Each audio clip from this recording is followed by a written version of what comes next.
Yes, over the past 8 to 10 years, actually since about 2003, every year we have seen more and more of a bad form of algae forming in the western basin of Lake Erie. And in 2011, 13, 14, and 15, we had huge areas of the western area of Lake Erie, the western basin, completely covered with a very bright green, thick, dense bloom of this algae.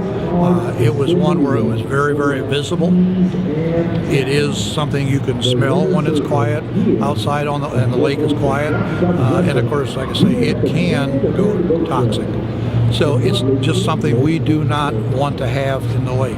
Obviously, anybody that comes to fish, boat, sail, go to the beach, go anything around the lake, what they typically normally do, you see a lake looking like that, and we're going to lose an awful lot of the businesses that are here strictly for tourism, for whatever it may be. And tourism in Ohio is huge.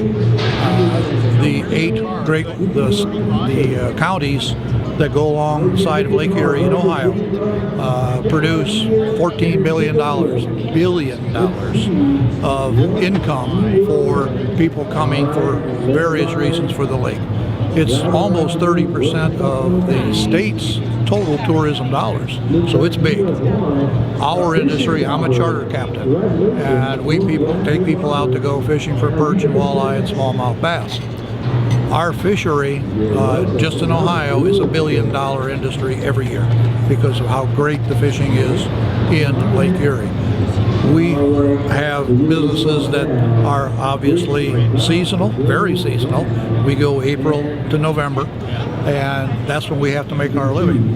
When we can't go out in the lake because of how ugly it looks out in the lake, we lose a lot of our dollars. And we can't do that for very often because we don't have a chance to make that up. All of the other the people that are along the lake that are involved in industry with people coming for tourism, they see the same thing. Hotels, restaurants, places that want to come and just recreate along the lake. So it's a big deal for Lake Erie and especially for the state of Ohio. The biggest issue that we're faced with is the lake is getting way too many nutrients, and especially phosphorus, rolling into the river from our streams and our big rivers, and especially the biggest one is the Maumee. We have to have that remedied to some degree.